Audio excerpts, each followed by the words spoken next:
Tonight, Donald Trump's fast-approaching legal deadline.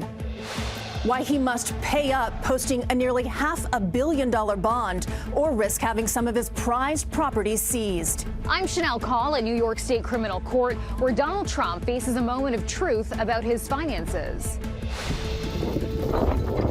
Also tonight, stormy weekend. It may be spring, but several states right now are getting slammed by strong winter weather. It is a blizzard in the Midwest. Day of mourning after a terror attack in Moscow. As ISIS claims responsibility, Vladimir Putin blames Ukraine. Supreme showdown, why this week's abortion pill case puts the High Court back in the hot seat. New scrutiny. The FAA considers action against United Airlines after a series of safety issues. Wow. And later, we head to Colorado for a wild ride. This is the thrill of ski joring. Come along for the ride. Oh, man.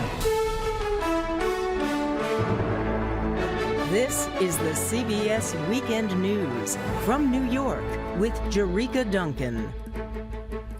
Good evening. I'm Christine Johnson. Jerika is off. We begin tonight with former President Donald Trump confronting two fast-approaching legal threats. In just hours, the former president could receive a trial date for his criminal hush money case. This as he races to fend off a financial crisis following a civil fraud judgment.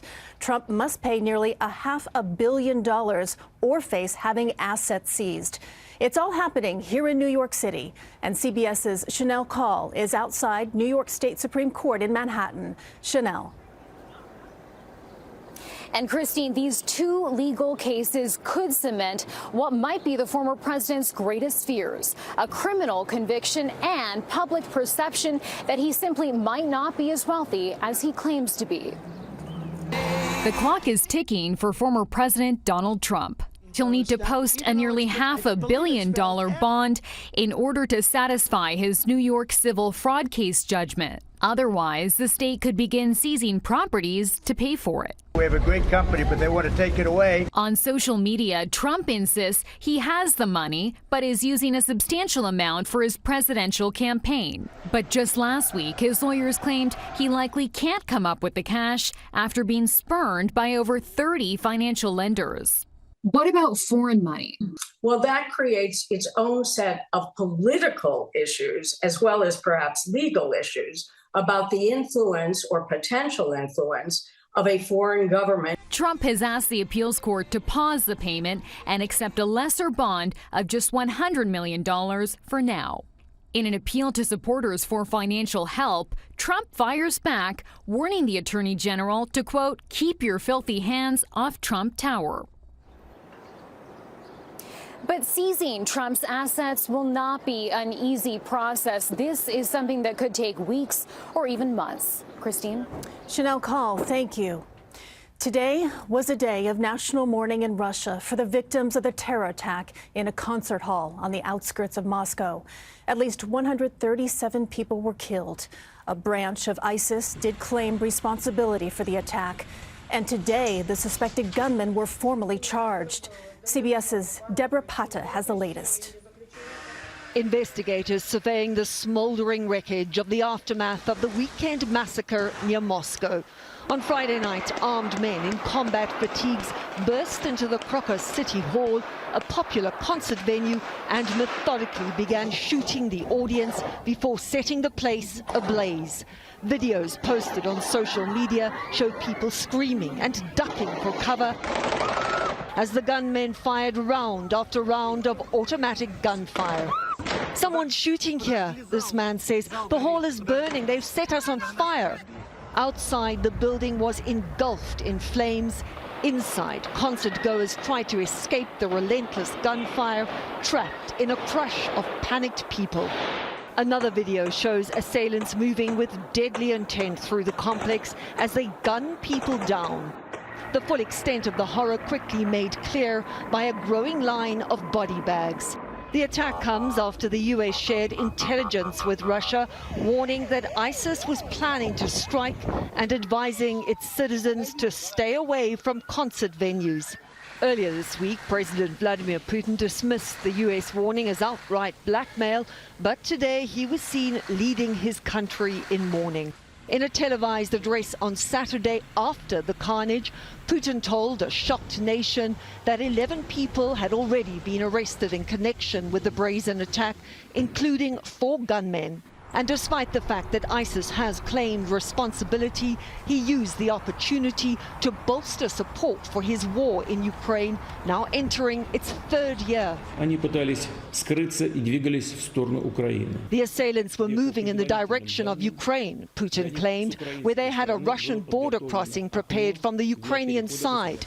It's a charge Ukraine flatly denies, and the US has categorically repudiated. Deborah Patter, CBS News. It was a solemn Palm Sunday celebration in Gaza. Christians took part in the procession outside of the besieged territory's only Catholic church. They prayed for peace as war rages around them. And at the Vatican, Pope Francis decided to skip reading his homily during Palm Sunday Mass. It is the start of a busy Holy Week for the 87-year-old pontiff, and the Vatican says he's trying to preserve his energy. In this country, the contentious issue of abortion returns to the Supreme Court this week. This time, it is over access to the abortion pill. CBS's Willie James Inman is at the Supreme Court for us tonight. Willie, good evening. Good evening to you, Christine. The High Court took up this case following a series of legal challenges questioning the use of mifepristone. And now, after nearly a year in legal limbo, the justices could soon decide how the drug can be used in the United States. The Supreme Court is set to hear oral arguments that will decide whether to reverse the FDA's decision to expand access to mifepristone, one of 2 drugs used for medication abortions in the U.S. Jessica Levinson is a legal analyst. You don't want a group of judges substituting their own judgment for those of scientists and experts when it comes to approving any type of drug. In 2023, the majority of abortions in the United States were carried out using medication. Mifepristone was approved by the FDA in 2000, but has since undergone reviews, expanding the time frame it could be used and making it easier to obtain. The court is weighing a decision to roll back those efforts made by the FDA, but in moving to limit the use of mifepristone overriding FDA approval, it could affect the agency's authority to regulate other prescription drugs. In the end, I think the court will be reticent to really undermine the power of the FDA because they know this isn't just about mifepristone. This is also about other drugs. Christine, the court is expected to make a decision in June of this year. And if they decide to roll back the use of mifepristone, it could still be used up to 7 weeks of pregnancy, down from 10 weeks of pregnancy. But it will be harder to get via the mail or a telehealth appointment. Christine. Willie James Inman, thank you.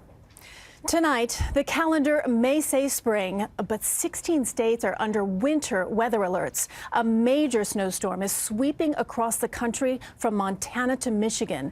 In the Midwest, it could be a blizzard. Up to 18 inches of snow could fall in some areas. In the Northeast, Saturday was a soaker with intense rain, winds, and flooding. Philadelphia saw its wettest March day on record. This week, the Federal Aviation Administration could take action against United Airlines after a string of mishaps involving its aircraft. CBS's Elise Preston is in Los Angeles with more. Elise, good evening. Good evening to you, Christine. Federal regulators will be taking a closer look at how United Airlines operates after a series of recent safety incidents. It's a move the company says it welcomes. Reviews like this could prompt changes to the carrier's work processes. The enhanced FAA scrutiny comes after a number of troubling incidents involving United planes in the past month, including one piece of the outer body that fell off this jet, an engine fire that left a trail of flames on another, and this wheel which plunged to the ground after takeoff. What makes this one unusual is that this is happening with one of the largest, oldest, and most respected airlines in the country. In a letter sent to employees obtained by CBS News, the airline acknowledged the upcoming action. We will begin to see more of an FAA presence in our operation as they begin to review some of our work processes, manuals, and facilities. Earlier this month, in a letter to customers, United CEO wrote the company is taking a closer look at safety measures, calling recent incidents unfortunate. The airline noted the launch of a centralized training curriculum for new hire maintenance technicians. Should passengers be concerned? I don't think the traveling public needs to be concerned. The regulatory authority is going to make sure that United Airlines is providing the safe service that the traveling public is entitled to. Now, the last deadly airline crash was in 2009 when a Colgan airplane crashed into a home outside Buffalo. Since then, there's been one death due to an airliner. Christine? Elise Preston, thank you. Today, a first for the In-N-Out burger chain. It closed a location for the first time. The company says it shuttered this Oakland, California location due to, quote, ongoing crime issues, even though it was profitable. Straight ahead on the CBS Weekend News, we visit one of Islam's holiest sites, sitting at the very center of the Israeli-Palestinian conflict. Today marks the start of the third week of the Muslim holy month of Ramadan. With war raging in Gaza and violence flaring across the West Bank, there has been concern about tensions spreading to Jerusalem, where the Al-Aqsa Mosque sits at the very center of the Israeli-Palestinian conflict. Here is Imtiaz Tayyab. It's the holiest month in the Islamic calendar, when Muslims fast from sunup to sundown, often in deep prayer.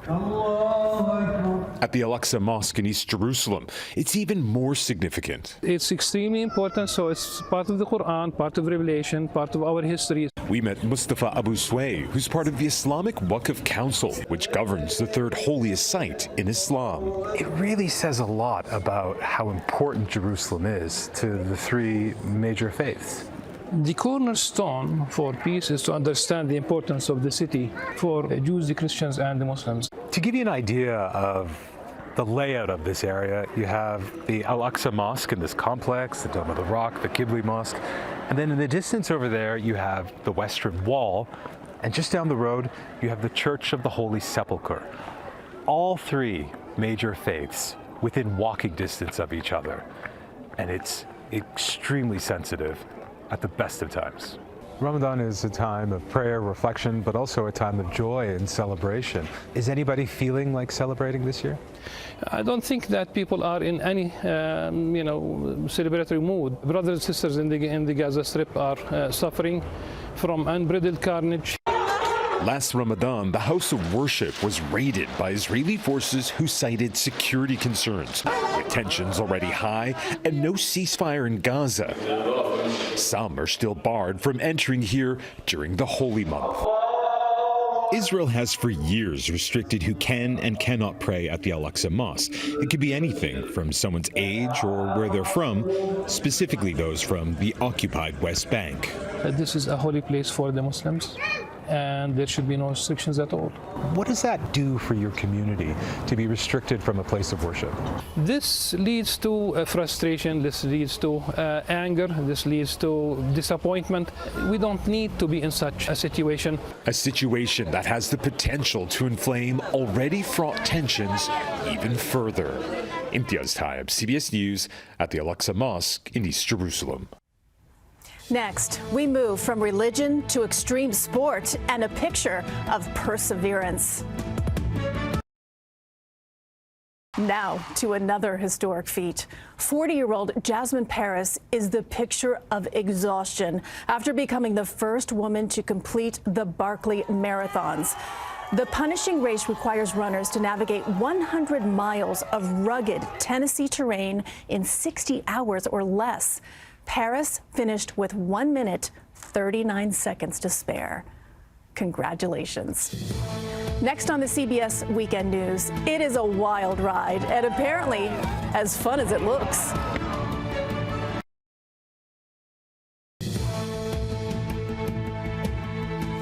What do you get when you cross rodeo with skiing? The thrill of ski joring, of course. CBS's Janet Shamlian went to Leadville, Colorado in search of a ride.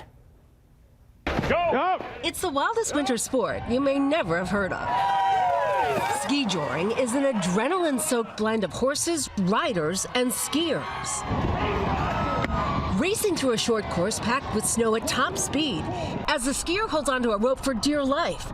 One of the premier competitions is nestled high in the Rockies, right in the middle of Leadville, Colorado. The 76th annual Leadville Ski Touring. Duffy Council runs it, a former skier who fell into the world of ski joring. Why haven't more people heard of it? It may just be starting to grow its roots in pop culture America. You know, here in Leadville, it's been going on for 75 years. For 10 of those years, Savannah McCarthy has been Leadville's reigning champ, winning her first ski joring competition at just 13 against a field of mostly men. What's the attraction of ski joring? I always wanted to be a jockey, but I'm a little bit too big to be a jockey. So this was like the closest thing I could get. All right, you good? There's just not a lot of other sports where you can just go full speed. Challenge right now. Some host cities are heating up the challenge even more. In Montana, skiers race through fire as the snow flies. This is not for the faint of heart. They call it ski joring. Ski joring started in Nordic countries with reindeer as a way to get around. Skiers over the years found themselves behind motorcycles, cars. The horse fell victim to the mechanical revolution. Even an aircraft or two, before the sport found its way to mountain towns here.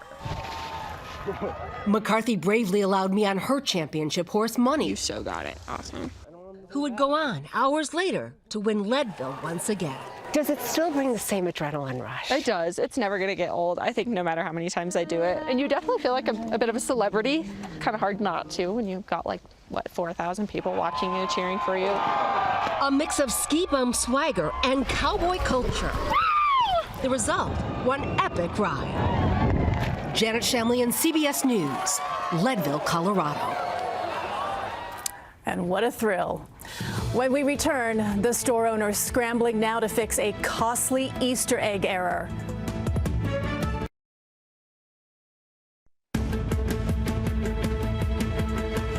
We end tonight with an accidental order of chocolate Easter eggs. As CBS's Ian Lee reports, that is when a plan was hatched.